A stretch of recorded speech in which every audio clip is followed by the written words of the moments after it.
The incredibly multi-talented Neil Patrick Harris is here. So excited about that. Thanks, he is starring in Hedwig on Broadway. He's also in Gone Girl, the movie everybody is talking about. That's coming out soon. He's also here to share yet another talent, as if you needed another one. He's been hired as ambassador for the art competition Art of the Pixel, and he's going to tell us all about it. What is the Pixel? Thank you.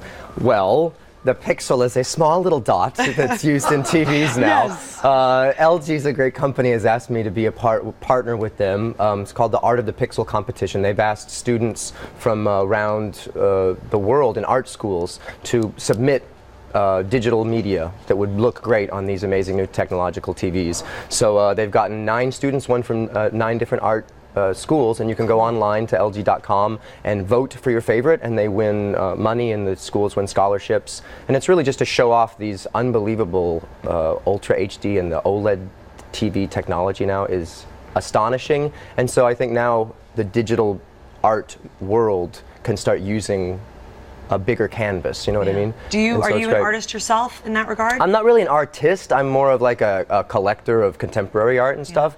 And so I've always assumed that eventually technology would get this good, and so they're really phenomenal things, so I think it's cool. And the art that they've come up with is really neat, and it's nice to be able to honor and represent sort of digital artists. And young artists. And young emerging artists. Who look up to artists who followed their dream, whether it was in a different medium. Yeah, so you have until July 31st to vote, so you should go and check it out. All right, and where can we vote? LG.com. All right. Which is convenient because that's the name of the company. It's weird like that. I wonder, I'm sitting here wondering, because I know any chance I see you doing something, I'm a big fan and in love with you, frankly. I just love your work, and so I love talking about the books that you write and the plays that you do, and I don't know how you do it all, because while you're spending time with emerging artists, you're across the street, directly across the street, doing Hedwig, for which you just won a Tony. Thank you. Award.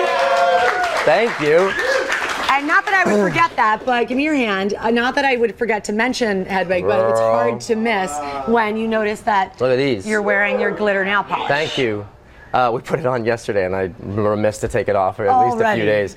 Yeah, the show's going fantastically well. I'm in it through the mid-August, and then a wonderful actor named Andrew Rannells takes over after that.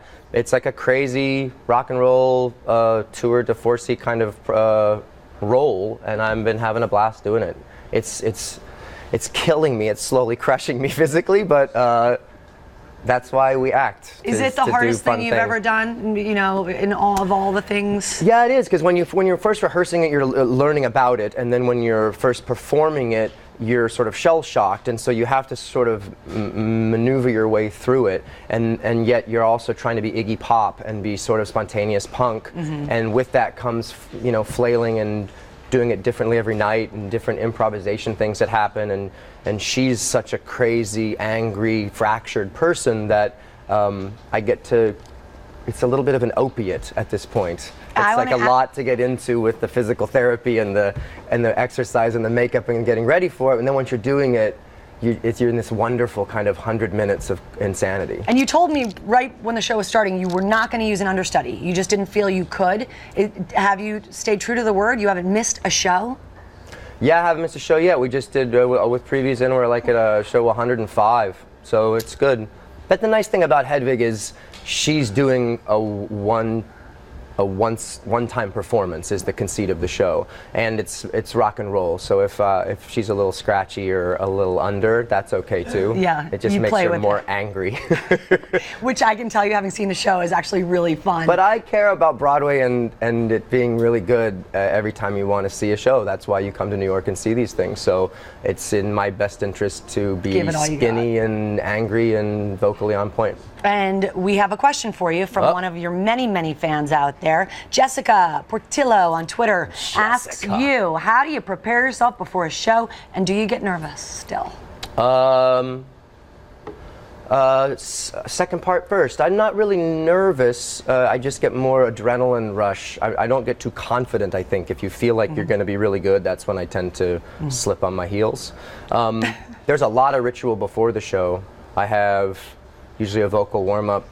I eat 3 hours before. I have a vocal warm-up 2 hours before. At 90 minutes, I start getting into the makeup. At about half hour, we get into the wardrobe and the wigs.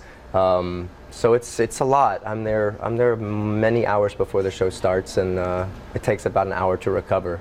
It makes it sound like I'm like exhausted, like this is a terrible job that I'm doing. It's the best thing ever. It's crazy. It's full steam ahead though. And it's emotional, and it's rock and roll, and you get to sing and stomp around like Mick Jagger, and you also get to sit really still and talk and sing. Remember I said to you, you watch piece. You watch it, and it makes you want to go try something different yourself, push yourself, which is a really great message. Oh, that's fantastic. Which is a perfect time to transition to Gone Girl, because talk about a juxtaposition of characters. Right. How is that? Some people are saying like the anti-Barney, like kind of creepy. Well, I didn't choose to be in Gone Girl. David Fincher, who is probably the best director going right now, I'm a massive fan of his from the game on. I got an email saying that he wanted to have lunch with me to talk about a project, and you drop everything and do that. Yeah. And he's the coolest guy. In Gone Girl, I had read the book, as did millions and millions of people, and said yes wholeheartedly. And I play sort of a counterpoint to the lead too, named Desi Collins. He's always been in love with Rosamund Pike's character. I wish we. And it's so good. I just think his every shot that David does is like a piece of art. You know, you can freeze frame everything, and it's all so gorgeous and symmetrical and well lit, and it was really like another level of acting, especially having just done multi-camera sitcom, which I'm so proud of, but it's such a different experience. Will you do me a favor? Yeah. Will you take a vacation at some point? That's my plan. After Hedwig is done, I'm going to take a nice break until the first of the year. Good. I sort of miss hanging out in New York. Give David our love, and your beautiful kids our love. And when your book comes out, will you come back? I had a real fun game of Would You Rather. Promise me that you'll come back and play with us. I'd love to. Thank you, Lara. All right. Keep up the great work. Cheers. Neil Patrick Harris. Thank you. The Art of the Pixel. Art of the Pixel, LG.com. I mean, you're looking at Ambassador Neil Patrick Harris. An art ambassador. I mean, come on.